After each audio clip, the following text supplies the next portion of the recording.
السلام عليكم ورحمة الله وبركاته. أهلا بكم في قناتي فن الطبخ. لو أول مرة تشوفي قناتي أنا منى أحمد.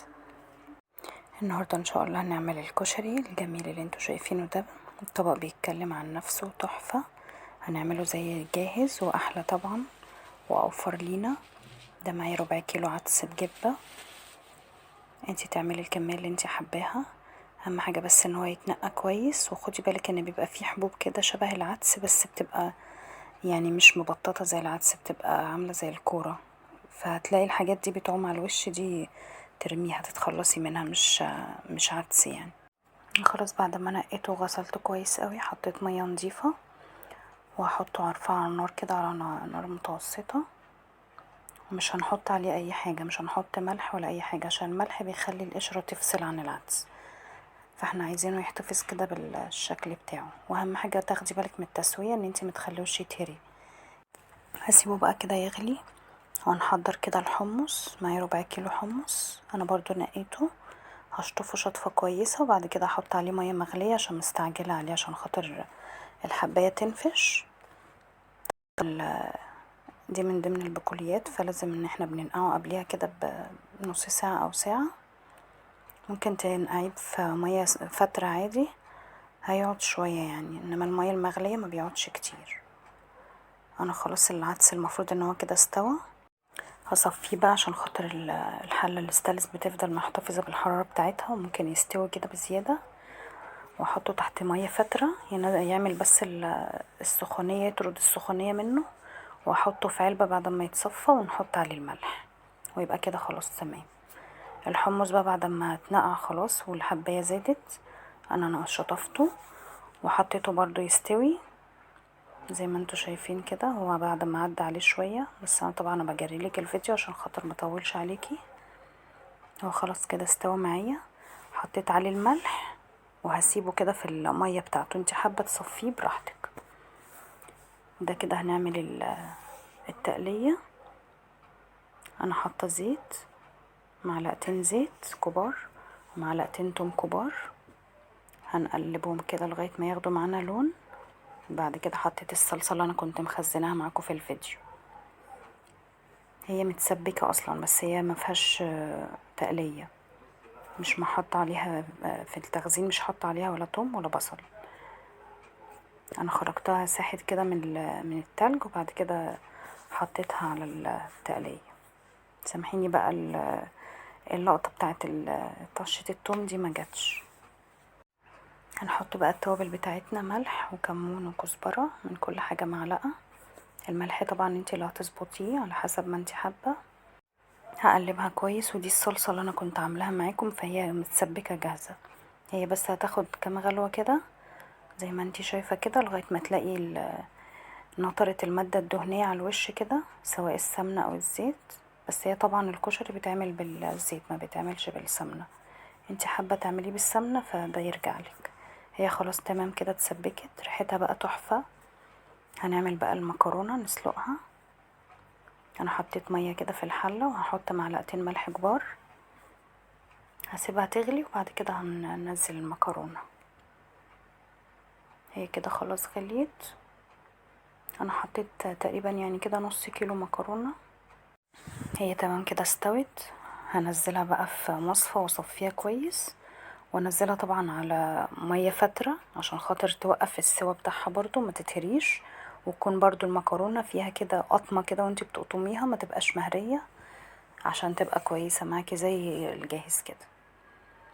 هقطع بقى البصل كده شرايح رفيعة خالص. معلش بقى ما خدتش بالي من التصوير عشان كنت لوحدي فما الكاميرا ما كانتش مظبوطه، كانت ضايعه مني شويه. انا خلاص كده قطعته. دي 5 بصلات متوسطين، حطيت 3 معالق نشا. هفركهم كده في البصل واخلي البصل كده يتفكك من بعضه، ما يبقاش الشرايح كده لازقه في بعضها، كل شريحه تبقى لوحدها عشان خاطر لما انزله في الزيت السخن وغزير يبقى كده متفكك من بعضه. والزيت لازم يكون سخن، ما ينفعش تنزليه على زيت بارد عشان خاطر يبقى مقرمش معاكي. انا حطيت الكمية كلها، انتي حابة تعمليهم على نصين براحتك. انا حطيتها كلها. عامة البصل كده كده الكمية بتاعته بتقل وبيدبل. اهم حاجة بس ان انتي تكوني مخلية النار متوسطة، ما تبقاش عالية قوي ولا هادية قوي، عشان ما يتحرقش منك، وفي نفس الوقت ما يبقاش دبلان كده، وما ياخدش القرمشة اللي بتاعت البصل الكريسبي. هتفضلي بقى تقلبي فيه. بس انا غلطت ان انا عملته في هقلب بقى البصل باستمرار كده لغاية ما ياخد اللون الذهبي الجميل ده. حابة تطلعيه على اللون ده براحتك، بس اهم حاجة اما تيجي تطلعيه تكوني محضرة طبق كده مفرود كبير، ويكون عليه ورق زبدة او ورق ابيض يكون نضيف، يعني عشان خاطر المناديل هتخليه يبقى طري، او ممكن على مصفى عشان خاطر يفضل كريسبي معاكي، وتفرديه كده بالمعلقة عشان خاطر يحتفظ بالقرمشة بتاعته. انا هنا كنت بعمل الدقة عقبال ما البصل كان هيتحمر، بس ما حبيتش ان انا لخبطك واجي هنا وهنا. قلت اما اخلص البصل. انا حطيت هنا معلقة توم كبيرة وعليها معلقة زيت. التوم بس هياخد معانا اللون الذهبي ده، وهننزل بفنجان صغير خل، وهنكمل بقية الحلة بالمية. دي حلة طبعا صغيرة. هقلب بقى كويس المكونات دي كلها مع بعض، وهحط عليهم ليمونتين. والليمون طبعا بيتحط اساسي مع الخل، بس هو الاساسي في الدقة الخل. الليمون بيدي بس يعني مزازة كده في الدقة. والدقة دي يعني مش تعرفي تفرقيها ما بينها وما بين الجاهزة، زيها زي طعم الجاهز واحسن كمان. هنحط بقى التوابل بتاعتنا كده. هنحط معلقة ملح كبيرة، ومعلقة كزبرة كبيرة، ومعلقة كمون كبيرة. والتلات انواع توابل دول اساسي لازم يتحطوا على الدقة عشان يدوكي الطعم بتاع المحلات، وطعم احسن كمان.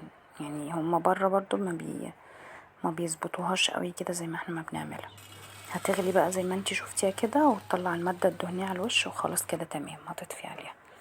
هعمل بقى الرز. انا حطيت هنا كوباية شعرية وعليهم كوبايتين رز. انا طبعا بحمر بالزيت. حابة تعملي بالزبدة او بالسمنة براحتك، بس لو هتعملي بالزبدة لازم تحطي معلقة زيت معاها عشان ما تتحرقش معاكي. عامة يعني الزبدة بتعملي بيها اي اكل، فانتي بتحطي معلقة زيت عشان خاطر ما تتحرقش معاكي. انا كده خلاص بعد ما اديت الشعرية اللون الذهبي الغامق ده، نزلت بالرز بعد ما غسلته وصفيته كويس.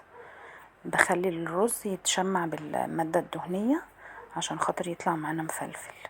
انا حطيت المية المغلية طبعا، وحطيت الماجي وتدوبي الماجي كويس عشان خاطر ما تكتلش في الرز.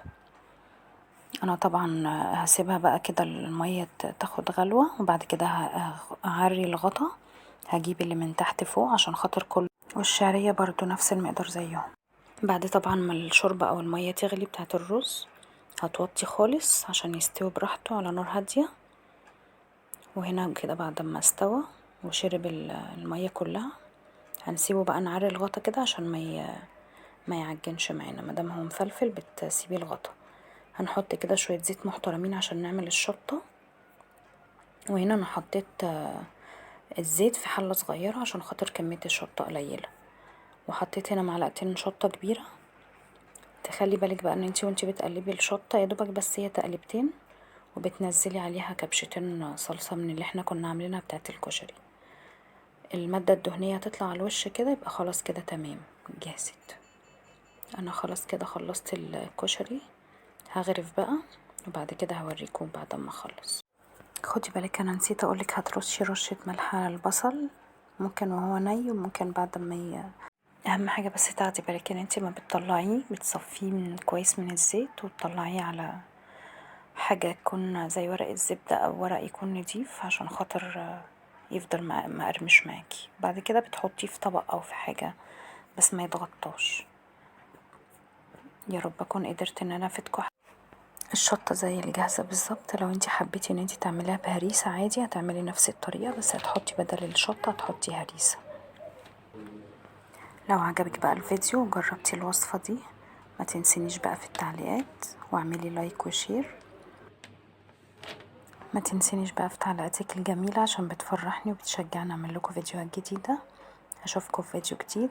مع الف سلامة.